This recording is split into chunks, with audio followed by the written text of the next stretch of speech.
So this is just a quick video on pronoun practice and preposition practice. As you can tell, I'm quite the artist, and I really worked hard on this. So for the pronoun practice, I think that I had a different activity and I put it on hold because Brianna said that Max was having just a little bit of trouble with they. I think that was throwing him off. So what I thought we could do is, like, really simple.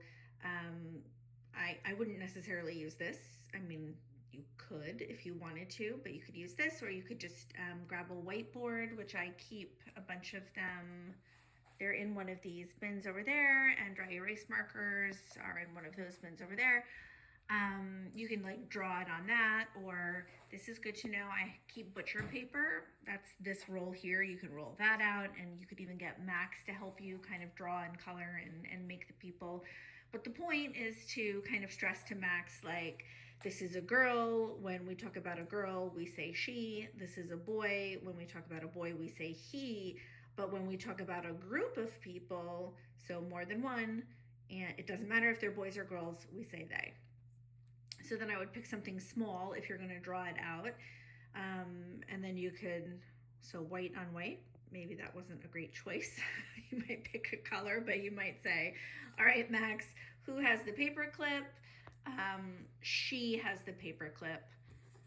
Max, who has the paper clip? He has the paper clip. Who has the paper clip now? They have the paper clip. I would model it one time just like that first, and then I would ask him. I would randomly put the paper clip down and say, all right, Max, who has the paper clip? And if he says the boy, instead of he has the paper clip, you can say, that's right, the boy does. Another way to say that would be, would you say he has it or they have it? And then hopefully he says he has it. And then you can now say, okay, Max, who has the paper clip? And then hopefully he says they have it. If he doesn't, obviously you're just going to go through whatever error correction procedure that that you do that would kind of go for this. But if he says like the people have it, that's not really wrong. So then I might just kind of prompt him with either a choice or whatever Brianna says to do, to be honest, however she wants to do that. If you don't want to do this activity with a drawing, in our cupboard, it's not really a cupboard, sorry, it's a closet, in the closet in this room. So this room, it is good to know, is off limits for Max. He does need to walk through here to get to the bathroom. Excuse the mess, that's where I get ready. There's the bathroom. So he does need to walk through here, and that's obviously totally fine, but I don't want him playing in here. So we have like the no play zone sign, just obviously because with the weights and stuff, it's dangerous.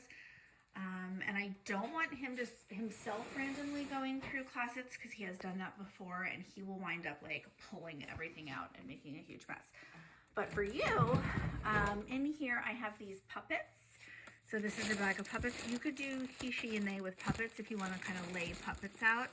That's another way to do it. If you do that, you can pick different objects.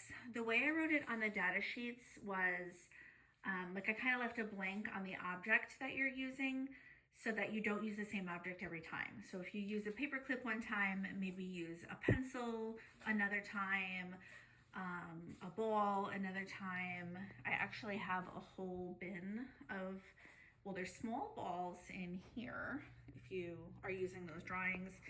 And then in this, I have bigger ones. I mean, you could use one of those feather things over there. You can use whatever you want, but I want him to kind of generalize. And if you only use the same object every time, I don't know, I'm not sure if he will generalize. And if you only use drawings every time, I don't know if he will. So kind of mixing up your materials is a good thing. I always laugh when I pull those puppets out because they remind me of those like stranger danger, you know, no touch puppets that they use in the schools. But I think for teaching like he, she, and they, it's functional. So there is that. And then underneath the pronoun practice is the preposition practice, which I think that Max has. I think he might just need like a tiny bit of review with. And I kind of left the objects blank with that too. So if you're going to do the paperclip, it says, like, Max, put the paperclip in front of you, put the paperclip behind you. In front of and behind can be very tricky if you're not using a person, because I think the orientation of a person is pretty clear, like front and behind. If you're using objects, I just think it's tricky. Like, I don't know, like if you were to say, Max, put the paperclip in front of the binder, I don't know, that orientation is weird because your front is different than his front, and the front, he might confuse front with on top because the front of the book and the back of the book, I don't know.